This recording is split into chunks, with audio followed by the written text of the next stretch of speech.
A young woman vanished from her home on an island in rural Canada. Thousands of police, army, and local residents spent months searching for her.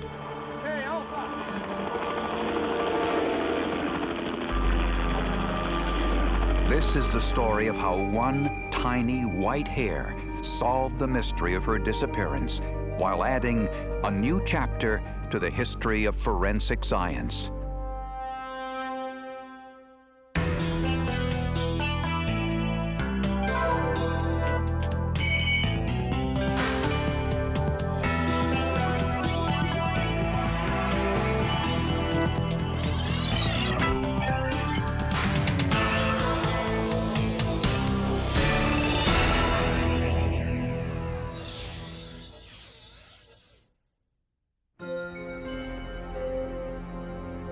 Prince Edward Island, Canada's smallest province, a 2,100 square mile vacation destination in the summer, cold and desolate in the winter.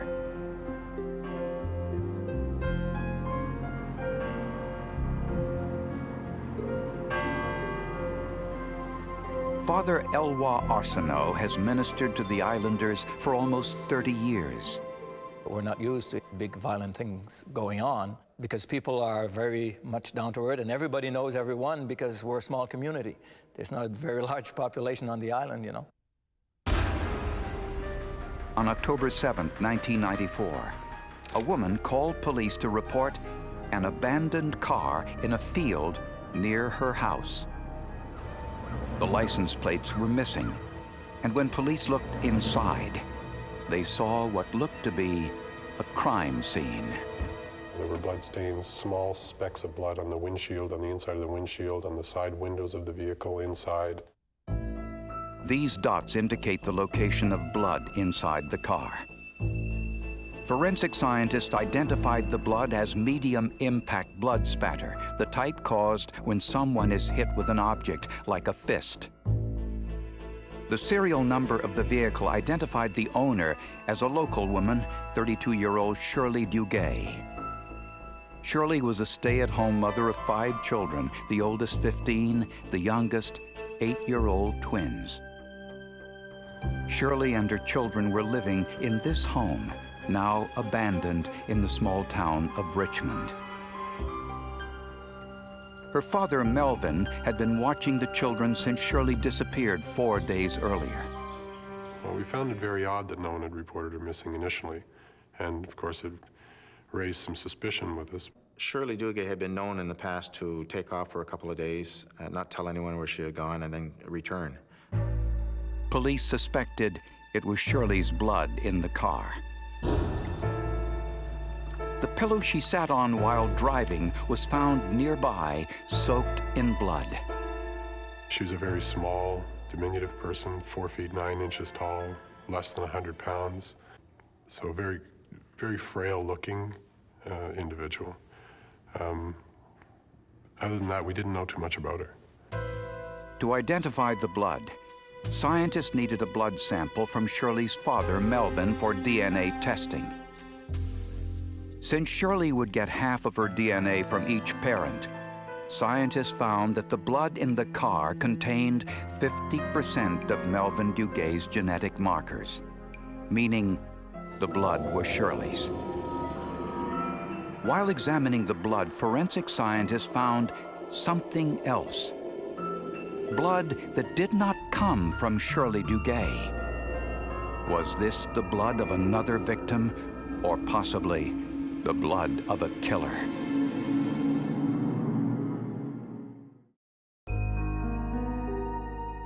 After Shirley Dugay's car was found abandoned and spattered with blood, the Royal Canadian Mounted Police began one of the largest searches in the history of Prince Edward Island. They checked hundreds of square miles and every waterway in the area. We used psychics, we used hypnosis. Anything that we could put our hands on or could think of, we used it. Some of the revelations were very unusual. Psychics have even told us that she was buried near water or pine trees, shallow grave, but where? You know, you just don't know where to start. About a half-mile away from Shirley's car, police found a shovel with 2 long black hairs attached. When scientists compared that hair to hair taken from Shirley Dugay's hairbrush, they were microscopically similar. The search for Shirley's body lasted for weeks. Then, investigators came upon a possible clue. 15 miles from Shirley's car, police found a plastic bag with a pair of sneakers and a blood-stained leather jacket inside. The blood on the leather jacket matched Shirley Dugay's DNA profile. But the jacket was a man's size, much too big to belong to Shirley. When police asked Melvin Dugay who might have wanted to harm his daughter, his response was startling. I would have killed him. I would have killed that guy. He was talking about Shirley's estranged husband, Doug Beamish, a demolition worker who had been separated from Shirley for the past 18 months. I think I would have did a good deed if I had a shot him, killed him. Because she'd be alive today. I'd be in jail, but she'd be alive. During the couple's on-again, off-again 15-year relationship, police learned that Beamish had physically abused Shirley. Every woman that lives with an abusive husband or boyfriend or whatever and end up murdered react in the same way. People advise them to not go with them or live with them, but for some reason they do. Are you having any issues or problems? During police questioning, Beamish denied any involvement in Shirley's disappearance. Where were you on October the 3rd? Then investigators asked him what size shoes he wore. 9. The same size as the sneakers found with the bloody leather jacket. Now police wanted to know if Doug Beamish had worn these shoes, so they turned to a forensic podiatrist, Dr. Keith Bettles. Everyone wears shoes differently, mostly because of the variations in size, shape, and mechanics of their feet. Each individual has a unique way of walking. This ultimately is transmitted to the sole of the feet, which again is transmitted to the inner sole of the shoe, and again onto the outside of the shoe as to where they're walking to the wear on that individual's shoe. With a warrant, police cast Beamish's feet by placing them in styrofoam molds, then poured plaster of Paris inside. Once hardened, the molds can be compared to the wear patterns in a pair of shoes. This computer-generated image shows how these wear patterns are created. The different colors indicate the amount of pressure made by each part of the foot as it touches the inside of the shoe. The feet create marks called pressure points and are unique to each person. Mr. Beamish's toe was hyperflexed. That means it just turned up a little bit at the end. The nails would be chaffing away and rubbing at the inner lining of the shoe. And Beamish's feet were pronated, meaning they turned inward. When Dr. Bettles cut open the sneakers, he found wear patterns caused by pronated feet and chafing marks in the top of the shoe like those caused by hyperflexed toes. After I'd done the examination of the sneakers, I was quite satisfied that these shoes had been worn at the time by Mr. Beamish. But Doug Beamish denied the sneakers were his. He also denied owning the leather jacket found with the shoes. Inside the jacket, investigators discovered even more evidence. 20 brittle white hairs.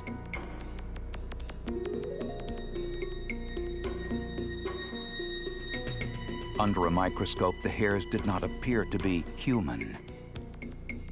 Human hairs have thin medullas, the cord that runs through the center of the hair. These hairs had thick medullas, meaning They were animal hairs. But what animal? Constable Roger Savoy thought he had an answer. He remembered something from his interview with Doug Beamish. It was the type of observation we make hundreds of times each day, but usually forget. Well, what's there to tell? Savoy recalled that he saw a cat in Doug Beamish's home. But it wasn't just any cat. It was a pure white one. A cat Beamish called Snowball. Savoy also recalled that the cat rubbed up against his leg during his visit, leaving a number of white hairs on his trousers. Hairs that looked identical to the ones found in the bloody leather jacket. Investigators now wondered whether there was any way to prove scientifically whether the cat hairs on the leather jacket belonged to Snowball.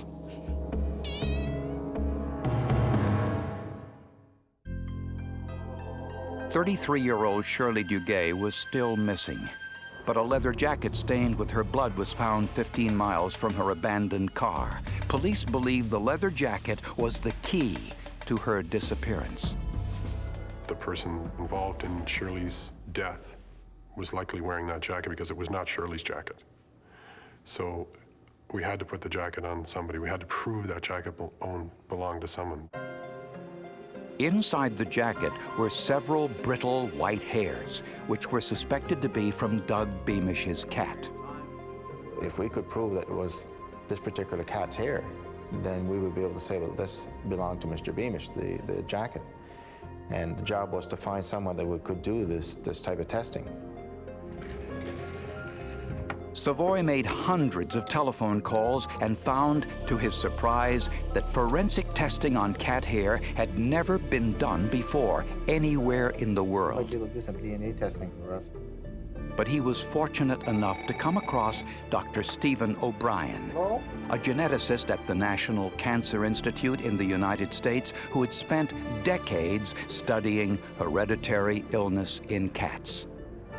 The constable said to me on the phone, "Dr. O'Brien, I've looked all over the country, in fact all over the world, for an expert in cat DNA technology because I would like very much to know whether or not the hairs that were in the lining of the jacket, which are tied to the scene of the crime because the jacket was covered with the victim's blood, are those hairs from Snowball?" Dr. O'Brien asked Canadian police for a blood sample from Mr. Beamish's cat. But this was more difficult than expected. Snowball wasn't at all cooperative. It took approximately half an hour from chasing the cat from under the beds to every room in the house until it was almost like the cat knew that we were taking him in. Roger Savoy told me he went down to the house and read out the cat's rights to the parents. And I said to Roger, "What did the cat say?" And he said, "Meow." There's an old saying with the RCMP, we always get our man, but this case we had to go to say we always get our cat.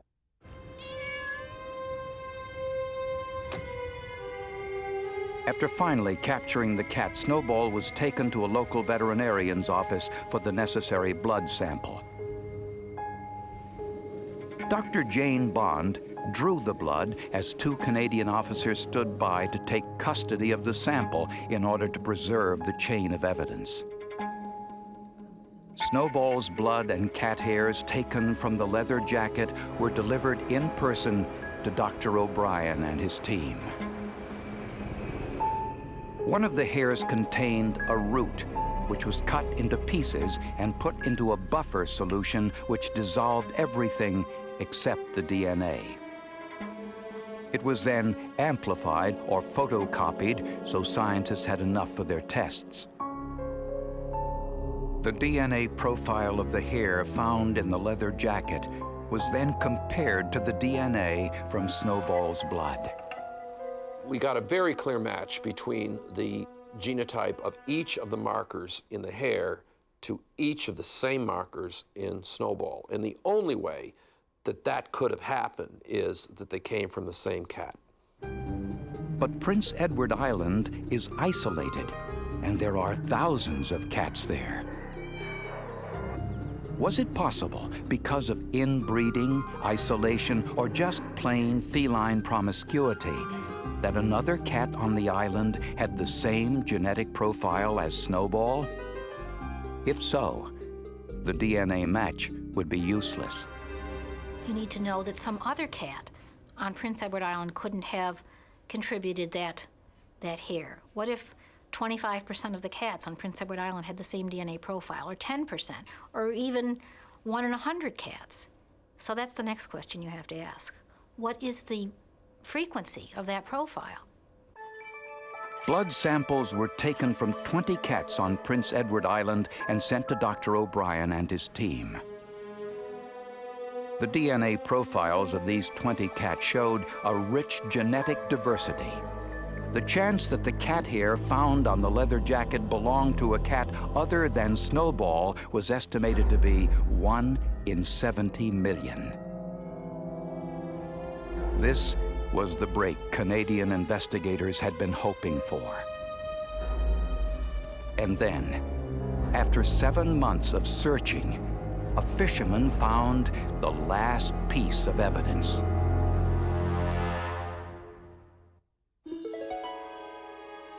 "28 weeks into Shirley Dugay's disappearance, a fisherman along Canada's Armoire River saw a pile of brush on the riverbank that looked out of place.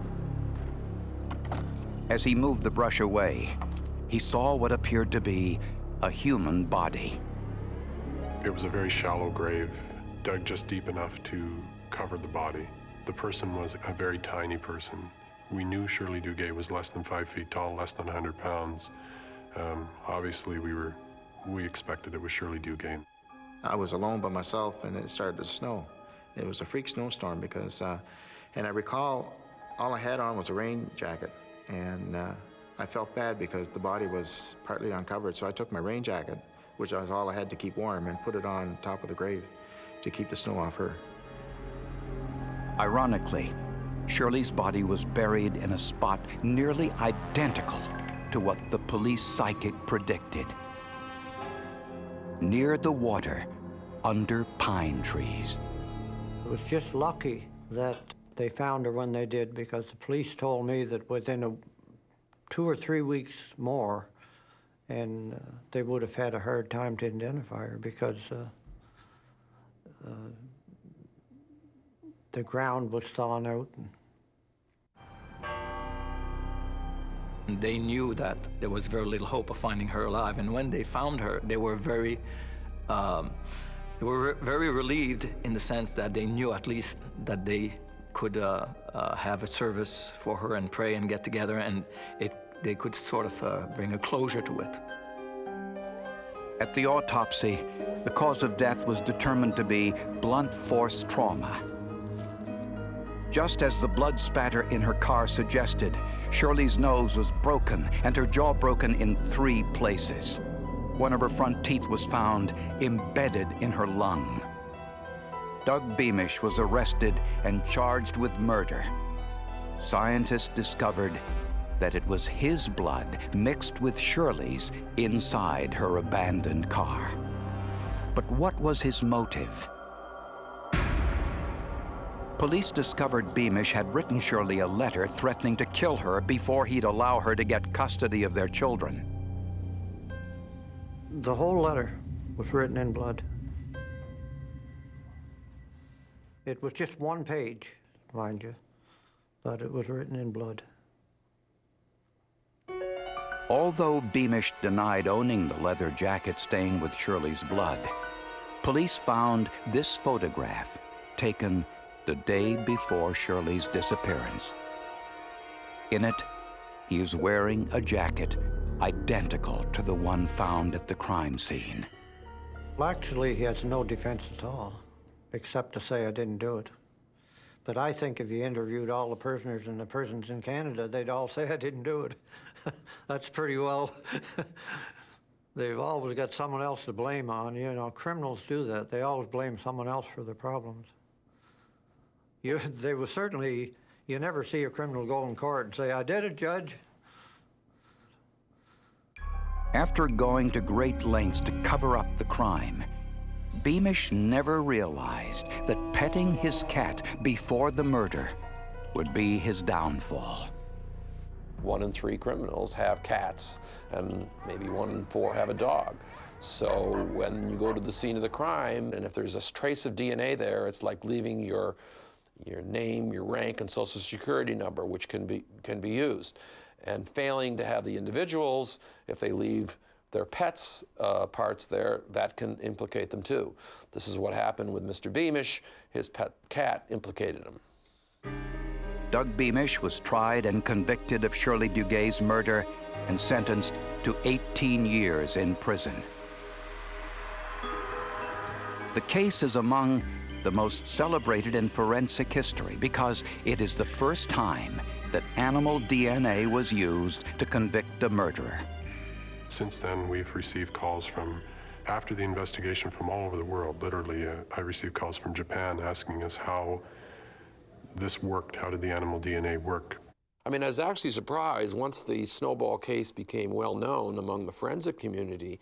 I would say about once every 2 weeks, I would receive a phone call from a police department that was investigating a crime where a animal hair had been left behind, and they were asking us to help them. T.S. Eliot penned these lines in his old Possum's Book of Practical Cats. You now have learned enough to see that cats are much like you and me.